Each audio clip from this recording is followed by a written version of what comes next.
ang mga kwento ng pag-ibig, kwento ng buhay at kwento ng pag-asa dito sa Barangay Love Stories. Love Stories. Madaling makuha ang tiwala ng isang tao pero hindi ang respeto. Dahil sa oras na mawala ang respeto ay wala nang kahit na anong salita o paliwanag ang kayang magpabago ng tingin nila sa iyo. Ikaw, kabarangay, kakayanin mo bang samahan sa paglubog sa buhay ang taong mahal mo? Dear Papa Dudut, isang mapagpalang araw po sa inyo at sa ating mga kabarangay na nakikinig ngayon. Itago niyo na lamang po ako sa pangalang Sara. Isang masugid na tagapakinig dito sa Ilocos. Gusto ko lang i-share ang kwento ng buhay ko na naniniwala ako makapagbibigay ng aral sa ating mga kabarangay. Nakilala ko ang asawa kong si Rolly noong makifiesta ako sa bahay ng isang kaibigan. Pinsan siya ng kaibigan ko at si Rolly daw mismo ang nag-request na ipakilala siya sa akin. Mula noon ay madalas na kaming magkausap sa text o tawag. Hanggang sa niligawan na nga niya ako at sinagot ko rin kaagad siya. Mabait naman kasi si Rolly, gwapo at malambing. Isang taon ang lumipas nang ipagbuntis ko ang unang anak namin. Dahil nasa tamang edad naman kami noon, nagdesisyon na kaming magpakasal kaagad, Papa Dudut.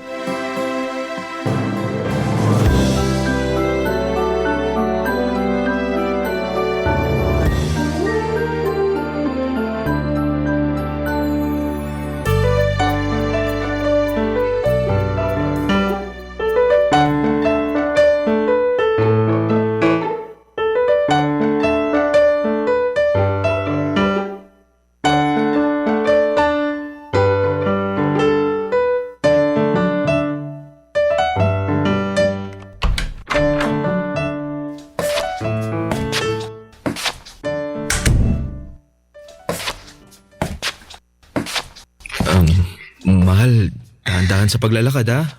Malapit na tayo sa sofa kaya kumapit ka lang dito sa braso ko.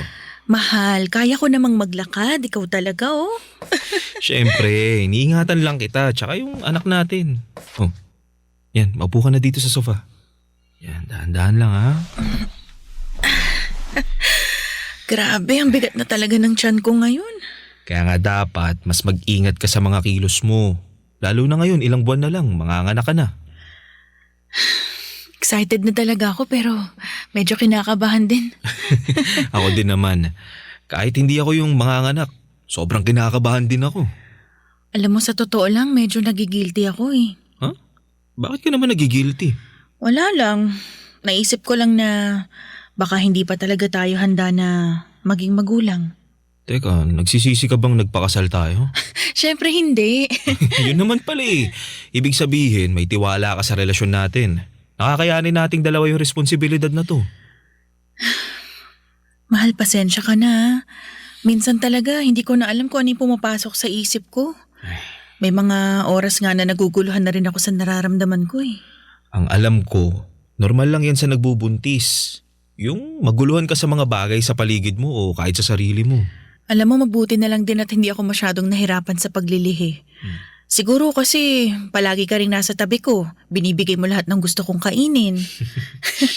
Kaya mahal, thank you ha. Kasi hindi ka napapagod na asikasuhin ako. Eh, yun na lang kasi ang kaya kong gawin. Kung pwede nga lang na ako na lang ang magbuntis para wala ka na talagang hirap na pagdaanan eh. Saka ako dapat ang magpasalamat sa'yo. Kasi hindi ka nagdalawang isip na magpakasal sa akin. Alam mo naman na pangarap ko dati na magkaroon ng buong pamilya, di ba? Bata pa lang kasi ako nung maghiwalay ang mga magulang ko. At tinupad mo yung pangarap ko nung alokin mo na ako magpakasal sa'yo. Mahal, sinabi ko sa'yo dati pa na wala akong ibang gustong makasama sa habang buhay kundi ikaw lang. Wala na makilala kita. Alam ko na sa sarili ko na ikaw na yung pang forever ko. Kaya nga nang sabihin mo sa akin na magkakaanak na tayong dalawa, sobrang saya ng puso ko eh. Lalo na nung pumayag ka magpakasal sa akin. Isa yun sa pinakamasayang araw sa buhay ko. Naiyak naman ako sa mga sinasabi mo, mahal. Sinasabi ko lang naman yung totoo. Na tutuparin ko lahat ng pinangako ko sa'yo sa loob ng simbahan. Mamahalin kita ng tapat. Ikaw at ang magiging anak natin. Ako rin. Gagawin ko ang lahat para maging mabuting asawa sa'yo at nanay sa magiging anak natin. Papa Dudut, bata pa lamang ako nang maghiwalay noon ang mga magulang ko kaya pinangarap ko na talagang magkaroon ng buong pamilya. May kaba pa nga sa akin noon nang ipaalam ko kay Rolly ang tungkol sa ipinagbubuntis ko. Natakot ako na baka hindi niya ako panagutan. Pero kabaligtaran noon ang nangyari dahil nakita ko ang saya sa mga mata niya nang sabihin kong magkakaanak na kaming dalawa, Papa Dudut.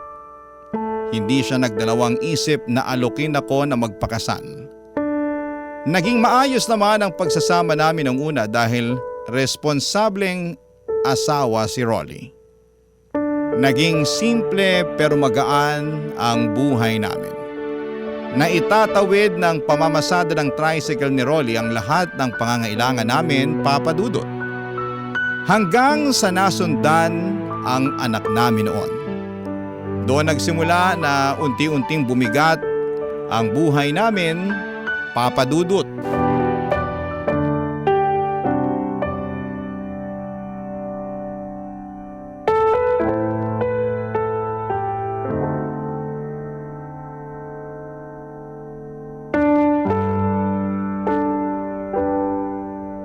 Nagugutom ka ba? Hindi. O may gusto ka bang ipabili sa kantin? Pagkain? May iinom? Wala. Mahal, wala ka rin masyadong kinain kagabi bago ka matulog. Kailangan mo lagyan ng laman yung tiyan mo para makabawi ka ng lakas mo. Kapapanganak mo pa lang. Hindi pwede na hayaan kitang manghina. Pero wala nga kasi akong gana. Sige, ipagbabalat na lang kita ng mansanas kung ayaw mong kumain ng… Mahal, hindi mo ba narinig yung sinabi ko? Wala akong kahit na anong gustong kainin. Isa lang ang gusto kong gawin ngayon at alam mo kung ano yon. Mahal, Gusto kong makita yung anak natin, Rolly. Gusto ko na siyang mayakap. Sarah, hindi pa pwede sa ngayon. Nasa incubator pa rin siya eh. Rolly, hindi ko maintindihan kung saan ba ako nagkulang. Ginawa ko naman lahat ng tamang pag-aalaga sa sarili ko habang pinagbubuntis ko siya eh.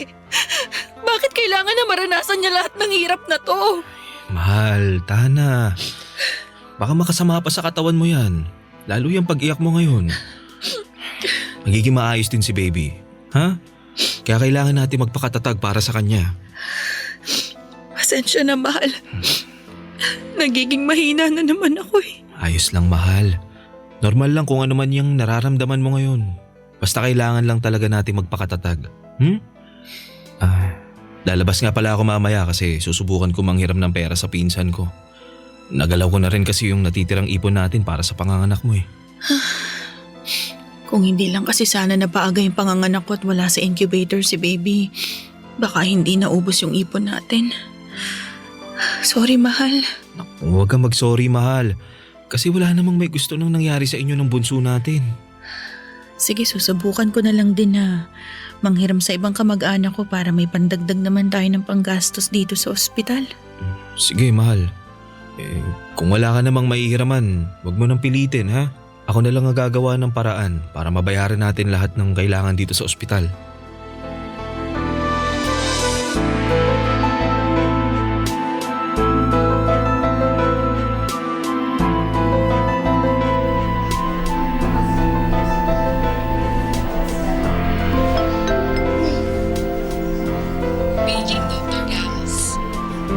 Grabe, Sarah.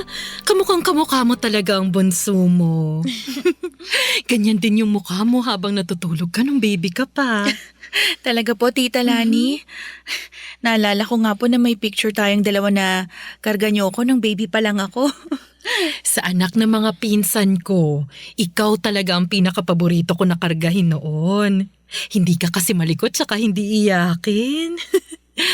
Ay, sana makalabas na sa incubator ang anak mo para makarga na rin natin siya. Yan din po ang palagi naming dasal ni Sarah, Tita Lani. Nako, huwag kayong mag-alala. Mabait ang Diyos at mabuti kayong mga magulang. Kaya sigurado ako na pakikinggan niya ang mga dasal niyo. Naku, Tita Lani, sana nga po. Kasi gusto ko na rin po talagang mayakap yung anak ko eh. Tita, salamat nga po pala dahil pinahiram niyo kami ng pera ni Rolly ha. Para may pambayad kami dito sa ospital. Sarah, kanina ka pa nagpapasalamat sa akin. Sabi ko naman sa'yo, hindi ba?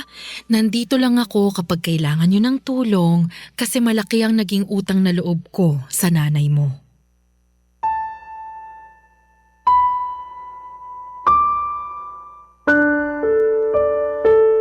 Papa Dudut, first cousin ni nanay si Tita Lani. Bago mamatay si nanay dahil sa komplikasyon sa diabetes ay matagal na niyang nakukwento si Tita Lani. Hindi ko na rin siya noon nakita dahil ang alam ko ay nagtatrabaho na siya sa abroad noong nasa elementary pa lamang ako. Naging friends lamang kami sa social media at nang makita ko na nandito na pala siya sa Pilipinas ay naglakas loob ako na i-message siya para hingaan ng tulong. Napaaga kasi ang panganganak ko at malaki ang naging gastusin namin sa ospital at sa awa ng Diyos ay hindi nagdalawang isip si Tita Lani na puntahan at tulungan kami. Malapit lang pala kasi ang tinitirhan niya mula sa ospital kung saan kami nakakonfine ng anak ko. Kaya naman malaki ang naging pasasalamat ko talaga sa pagtulong na ginawa niya sa amin noon nung kailangan namin siya, Papa Dudut.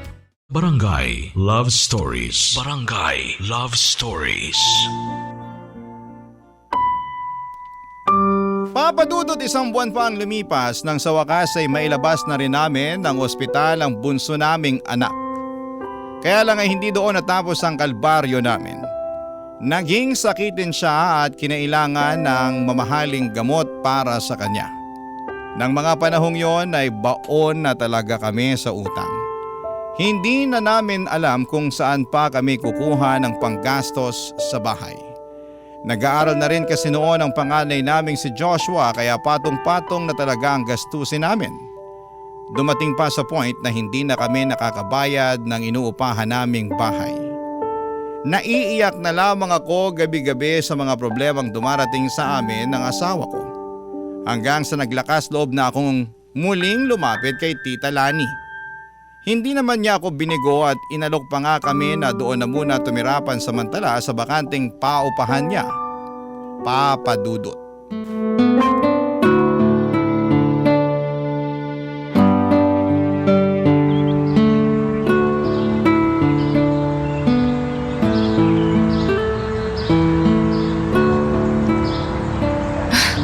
Ang luwag po ng sala nitong paupahan niyo, Tita Lani.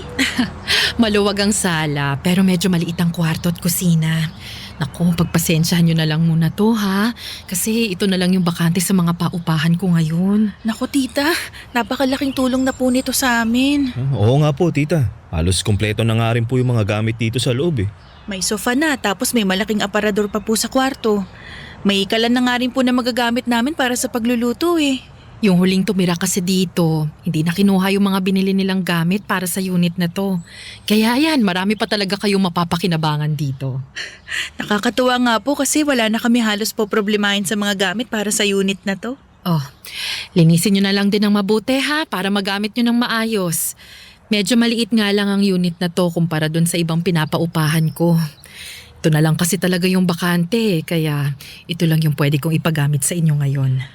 Naku, Tita, kahit nga po maliit na kwarto lang para sa aming apat, ayos na po yun eh. Ano ka ba? Siyempre gusto ko kasi talaga na maging komportable kayo. Lalo na yung mga bata. Hindi pwedeng hayaan ko na basta na lang sila lumaki sa kung saan. Naku, maswerte nga rin talaga kayo at may bakante akong unit na pwede niyong gamitin. Kaya nga po eh, nagulat talaga kami ni Rolly na bakanting unit po talaga ng paupahan niyo ipapagamit niyo sa amin. Isang buwan na rin naman kasing walang umuupa dito. Tsaka sigurado naman ako na aalagaan yung mabuti ang unit na to. Naku, makakasiguro po talaga kayo kasi pareho kaming masipag ni Sarah sa mga gawaing bahay. Nako, mabuti naman kung ganon. Tita Lani, yung tungkol po pala sa bayad dito sa upa, pwede po bang sa susunod na buwan na lang kami makapagbigay? Nakasangla pa po kasi yung tricycle ni Rolly. Uunahin po sana muna naming bayaran yon para hindi kami ipitin nung pinagsanglaan niya. Kaya nga po kung okay... Sarah, huwag niyo na munang isipin yung pambayad sa upa para sa buwan na to, ha? Pati na rin yung sa susunod na buwan. Unahin niyo muna ang mga dapat na unahing bayaran. Hindi ko pa naman kailangan ng pera sa ngayon. Talaga ho? Sigurado po kayo, Tita Lani? Oo naman. Kaya nga huwag niyo na munang isipin yon. Alam ko naman na kapag nakaluwag-luwag na kayo, makakapagbayad na rin kayo sa akin. Naku, promise po yan, Tita. Magbabayad po kagad kami. Salamat po talaga sa pagtulong niyo sa amin, ha? Sabi ko naman sa'yo, di ba? Malaki ang utang na loob ko sa nanay mo, Sarah. Hindi man ako nakabawi sa kanya noon. At least, ikaw ang natutulungan ko ngayon. Kung nabubuhay lang po si nanay, malaki rin po ang magiging pasasalamat niya sa inyo. Basta, kung may ibang kailangan pa kayo, huwag kayong mahihiyang magsabi sa akin, ha? Tutulungan ko kayo hanggat kaya ko. Papa Dudut, matandang dalaga si Tita Lani kaya wala siyang ibang kasama sa buhay. Ang kwento niya sa akin ay si nanay ang nagpahiram ng pera sa kanya para makapagtrabaho siya sa abroad. Hindi niya na raw na ibalik ang pera na yon kasi hindi naman daw siya siningil ni nanay. Matagal din siyang nagtrabaho sa abroad at hindi na nakauwi kahit noong mamatay si nanay. Nang makabalik siya sa Pilipinas ay nagpatayo siya ng ilang paupahan at negosyo. Yung bakanteng paupahan niya na may kumpletong gamit ang pinagamit niya sa amin ng libre. Nahihiya talaga kami noon ni Rolly pero tinanggap namin lahat ng tulong na binibigay niya. Ang sabi ni Tita Lani kung hindi daw siya pinahiram ni nanay noon ay hindi siya makakapag-abroad at hindi niya maipupundar lahat ng negosyo na meron siya sa ngayon.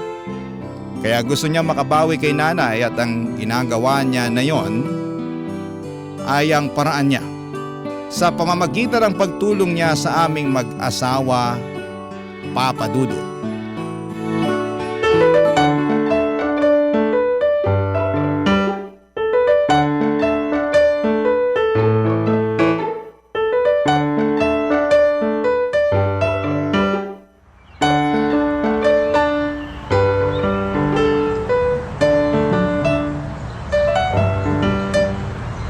Mabuti naman at nakatulog na sa wakas si baby. Baka kapaghanda na ako ng tanghalian namin ni Rolly bago siya umuwi galing sa pamamasada. Sarah? Sarah, nandiyan ka ba sa loob ng bahay? Huh? Sarah? Si Tita Lani yung kumakatok. Ano kayang kailangan niya? Mapuntahan na nga sa sala. Hi po, Tita Lani. Kumusta? Mabuti naman at nandito ka, Sarah. Akala ko kasi hinatid mo si Joshua sa school niya eh. Naku, mainit po kasi kaya hindi na muna kami lumabas ni Bunso. Pinasabay ko na lang po si Joshua sa kaklase niya na nakatira lang dyan po sa tapat. Bakit po pala kayo nandito? Nagluto kasi ako ng adobo kagabi at ito, naparami yung luto ko. Nagdala ko para sa inyo. Naku, Tita. Sakto po kasi plano ko na rin pong magluto sana ng tanghalian namin. Ay, talaga? Naku, buti pala't napaagang pagdala ko nitong ulam. Oo nga ho eh. Ay, tara ho, pasok ho muna kayo. Magsasaing na rin po muna ako bago ko initin tong ulam. Sige.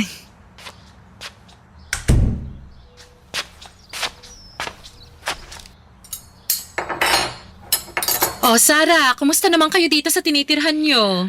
Eto ho, maayos naman po kami dito. Malakas ang ulan ng isang araw Wala ba kayong naging problema sa mga tulo mula sa kisame? Wala naman ho, Tita. Maayos naman po yung kisame nitong bahay at wala rin pong kahit na anong tulo kahit na malakas yung ulan. Mabuti naman kung ganon.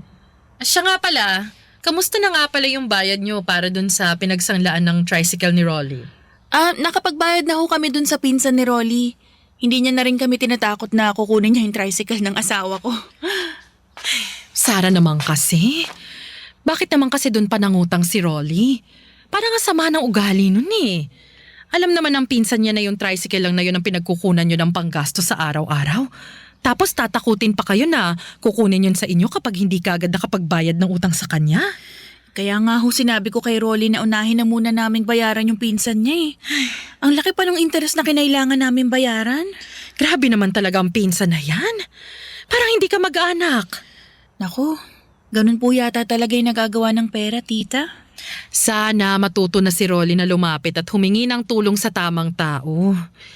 Paano kasi kayo rin mag-iinang nadadamay sa gulo na pinapasok niya? Ay naku, sinabi ko na rin po yan sa kanya. Piliin yung mga lalapitan na tao kasi yung iba, sinasamantala rin po talaga yung kahinaan at pangangailangan namin. Ganon na nga, dahil iba na talaga ang panahon ngayon.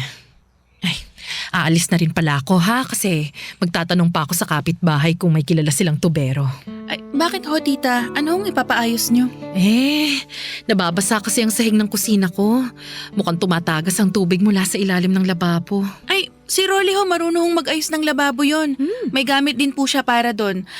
Alam mo tita, ang mabuti pa, papuntahin ko po siya sa bahay nyo pagkatapos niyang magtanghalian mamaya, okay? Papa Dudut, masasabi ko na malaki talaga ang naging tulong ni Tita Lani sa buhay namin noon. Hindi kasi biro ang magbayad buwan-buwan ng upa sa bahay. Kaya naman yung pagpapatira niya sa amin ng libre sa isa sa mga paupahan niya ang naging daan para unti-unti kaming makabangon ng asawa ko. Nasimulan na naming bayaran yung mga pinagkakautangan namin at hindi na rin kami masyadong nagigipit. Kahit pa mahal ang mga gamot ng bunso namin. Hindi lang kasi yung libreng tirahan ang tinutulong sa amin noon ni Tita Lani. Madalas din siyang nagdadala ng mga pagkain sa bahay namin. Hindi lang po basta ulam ha. Kung hindi paminsan-minsan ay siya pa mismo ang nag-grocery para sa pamilya ko. Nahihiya na nga ako pero hindi ko naman pwedeng tanggihan ang mga tulong na ibinibigay niya. Sabi nga niya mag-isa na lamang naman daw siya sa buhay. Kaya kami na lang din halos ang tinuturing niyang pamilya niya. Papa Dudut. Barangay Love Stories. Barangay Love Stories. Papa Dudut, naging malapit na rin ang anak kong si Joshua kay Tita Lani. Madalas din kasi siya nitong bilhan ng laruan. Alam ko kasi na mahilig sa bata si Tita Lani at pangarap niya rin na magkaanak noon. Pero dahil masyado siyang nag-focus sa pagtatrabaho, pagpapaaral sa mga pamangkin at pagpapatayo ng negosyo, ay nawala na siya ng oras para sa sarili niya. At yung mga pamangkin na pinag-aral niya raw noon ay hindi na rin siya nagagawang kumustahin. Kaya naman pinagpapasalamat niya rin na dumating kami sa buhay niya.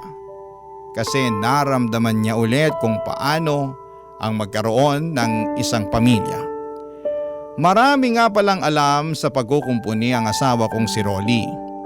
Dati kasi siyang nagtatrabaho sa isang talyer at kahit pag-aayos ng lababo o iba pang parte ng bahay ay kaya niyang gawin. Kaya naman sa tuwing may kailangang ayusin sa bahay ni Tita Lani ay si Rolly ang madalas na pinapatawag niya Papa Dudut.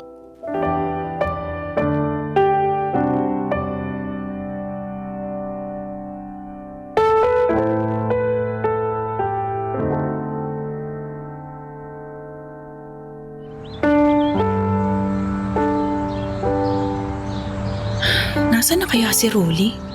Hindi man lang nagre-reply sa mga text ko kanina pa. Nay, ano pong merienda natin? Oh anak, andyan ka na pala. Ay nako, maupo ka na. Ipaghahain kita ng merienda mo, ha? Nagugutom na nga rin po ako eh. Kasi hindi ako nag-recess kanina. Oh, bakit naman hindi ka nag-recess? Hindi ko po ginastos yung baon ko eh. Gusto ko po kasing mag-ipon para may pambili ako ng regalo ko sa inyo ni tatay sa Pasko. Nako anak, malayo pa naman yung Pasko eh. Ikaw talaga. Oh, eto na yung niluto kong maruya para sa merienda mo. Iyan! Yay! Kain ka lang ha. Sa susunod, wag mong ginugutom ang sarili mo ha. Baka ikaw naman ang magkasakit. Opo, Nay. Ang sarap talaga ng maruya na luto nyo. Nako, gutom ka lang kaya mo nasasabi yan. Sige na, kumain ka lang ha. Tatawagan ko lang yung tatay mo. Si tatay po ang tatawagan nyo. Nakita ko po siya sa bayan kanina. Pero hindi niya po ako nakita eh kasi nakasakay na po ako ng jeep. Talaga? Opo, Nay. Doon ba sa may paradahan ng tricycle mo ba siya nakita? Kanina ko pa kasi siya tinitext pero hindi siya nagre-reply eh. Hindi ko po siya doon nakita eh. Pero nakita ko pong pumasok sila sa may malaking tindahan na malapit po sa palengke. Pumasok? Sila? Sino naman kasama ng tatay mo kanina nung makita mo? Si Lola Rani po, Nay.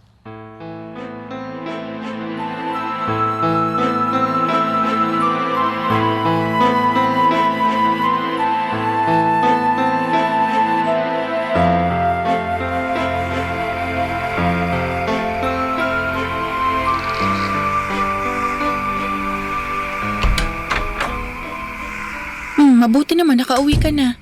Hindi ka kasi nagre-reply sa mga text ko eh. Pasensya na, mahal. Nalobat kasi yung cellphone ko eh. Nagre-ring pa naman yung cellphone mo nung tinatawagan ko nung una bago ka tuluyang hindi na makontak. Hindi ko rin kasi napansin na tumatawag ka bago mamatay yung cellphone ko. Ganun ba? Siya, pumasok ka na dito para mapaghain kita ng hapunan. Tulog na rin yung mga anak natin kanina pa. Sayang. Hindi ko pala makukulit ngayon si Bunso. Nako, bukas mo na siya kulitin kasi nahihirapan din akong patulugin siya kanina eh. Oh, sige, mahal. Mukha namang maaga rin siya magigising bukas. Ano nga palang ulam natin kasi nagugutom na ako eh. Ayun, nagprito ako ng bangus at talong. Kumain ka na. Sakto. Kasi yan din talaga yung gusto kong kainin sa karinderya kanina eh. Kaya lang, naubusan na ako. Alam mo talaga, mahal, kung anong ulam ang gusto ko eh, no? Kakain na ako ha. Sige, kumain ka lang dyan. Ikaw, kumain ka na ba? Oo, sinabayan kong kumain yung mga bata kanina. Ganun ba? Pwede ko na rin palang ubusin tong ulam. Oo na. Sige na, sa'yo na lahat yan. Sarap, mahal. Mahal, bakit ka nga pala ginabi ng uwi ngayon? Naflatan kasi ko eh. Dinaan ko pa dun sa talyer kanina yung tricycle ko. Mga anong oras yon? Ewan ko, mga 5:00 ng hapon. Sa talyer, doon ka lang pumunta kanina? Oo, dun lang. Nintay ko lang na matapos yung pagpapalit ng gulong ko kasi wala na akong extra eh. Pagkatapos, pumasada na ulit ako bago umuwi dito sa bahay. Pasensya ka na talaga, mahal ha. Di ako nakapag-text sa'yo. Ayos lang. Wala namang problema doon, mahal. Papa Dudut, hindi ko alam kung bakit pero mula nang sabihin ang panganay kong anak na si Joshua na nakita niyang magkasama ang asawa at tita ko ay may kung anong kakaibang kaba na nararamdaman ako. Nagsisimula na ring may mga bagay na pumasok sa isipan ko noon. Nadagdagan pa yung kaba ko nang hindi sabihin sa akin ni Rolly na magkasama sila ng hapon na yon ni Tita Lani. Pakiramdam ko tuloy noon ay may tinatago siya sa akin na hindi ko magugustuhan. Pinipilit ko rin talagang iwasan na mag-isip ng hindi maganda kasi malaki ang respeto ko kay Tita Lani. Alam ko rin na malaki ang utang na loob namin sa kanya ng pamilya ko. At kilala ko si Rolly na hindi ako kayang saktan o lokohin. Pero kahit na anong gawin ko noon, kailanman ay hindi na naaalis ang kaba sa dibdib ko. Hanggang isang umaga ng Sabado ay maaga akong nagising at nagulat ako na wala na si Rolly sa tabi ko. Nabasa ko na lamang ang text niya na maaga daw siyang papasada. Hindi ko alam kung bakit pero pagkatapos kong ipaghanda si Joshua ng almusal, sinabihan ko siya na lalabas lamang ako saglit para pumunta sa bahay ni Tita Lani. May dala akong pandesal noon para sa almusal niya. Kumatok ako at nakita ko na bukas ang pinto kaya tumuloy na akong pumasok sa loob ng bahay ni Tita Lani, Papa Dudut.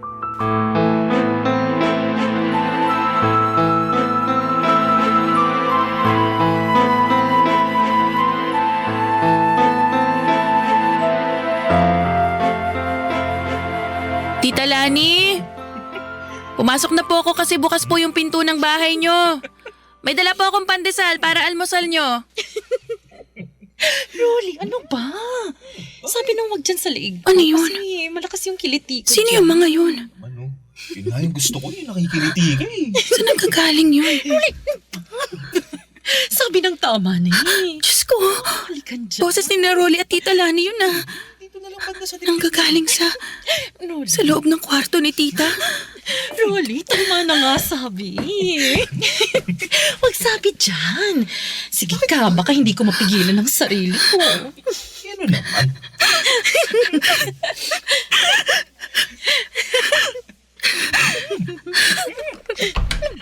Mga walang iya kayo! Mga hayop! Ang bababoy niyo! Sarah, Mahal! Huwag mo ako matawag-tawag na mahal ang baboy mo! Hayaan mo muna ako magpaliwanag, mahal! Ano bang ipapaliwanag mo? Nakita ko lahat, Rolly! Sarah, huminahon ka muna, ha? Huwag ka mag-iskandalo sa loob ng pamamahay ko. Talaga ba? Ha, Tita Lani? Yung pa talagang sasabihin mo sa akin?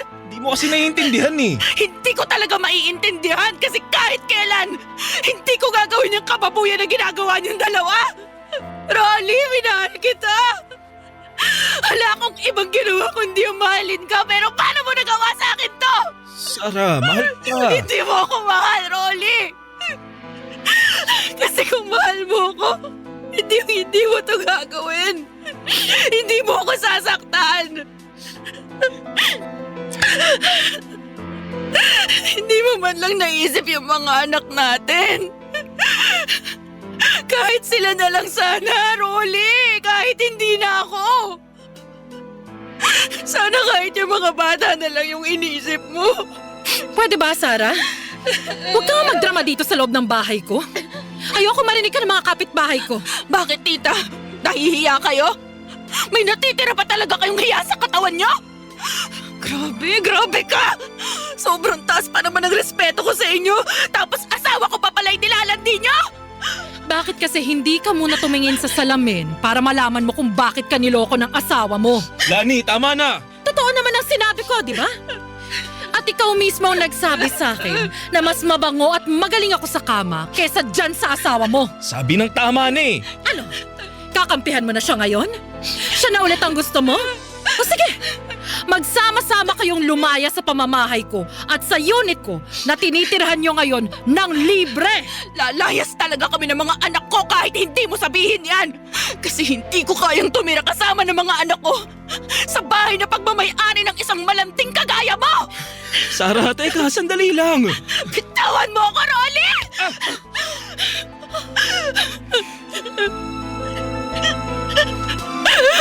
At huwag na huwag mong susubukan na sundan kami ng mga bata.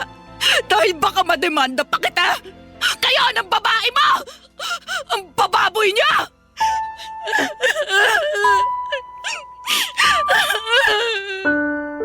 Papa Dudut, hindi talaga ako makapaniwala sa nakita ko noong araw na yon. Kung paanong maglandian sina Rolly at Tita Lani sa loob ng kwarto niya. Pakiramdam ko ay sasabog ang puso ko sa sobrang sakit ng nararamdaman ko. Na parang kulang na lamang ay lamunin ako ng lupa. Sa ilang taon na relasyon namin noon ni Rolly, kahit kailan ay hindi niya ako niloko o sinaktan. Kaya naman sobrang laki talaga ng tiwala ko sa kanya. Sa sobrang laki, hindi ko pinansin ang mga bagay na dapat matagal ko nang binibigyan ng atensyon.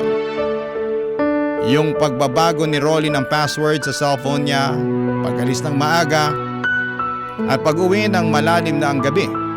Pati na ang madalas na pagpunta ni Tita Lani sa asawa ko sa bahay niya para magkumpuni ng kung ano-ano doon. Hindi na lang pala bahay ng tita ko ang kinukumpuni ng asawa ko. Maging ang sirang lababo sa bahay niya kung hindi pati na rin mismo ang may-ari nito. Hindi na ako nagdalawang isip pa na hiwalayan si Rolly, Papa Dudut. Mabuti na lamang at tinulungan ako ng isang pinsang ko sa side ni Papa at pinatuloy muna kami sa bahay nila. Ngayon ay 2 taon na akong single parent at patuloy na kumakayod para sa mga anak ko. Minsan pang sinubukan ni Rolly na makipag-ayos sa akin noon. At kahit pangarap ko talaga ang magkaroon ng buong pamilya, ay hindi ko kayang patawarin ang napakalaking kasalanan niya sa akin. Para lamang maging buo kami, Papa Dudut. Hanggang dito na lamang po ang sulat ko at sana po ay nakapag-iwan nito ng aral sa ating mga kabarangay. ang inyong kapuso at kabarangay forever, Sarah. Kwentuhan naman tayo dito sa comment section.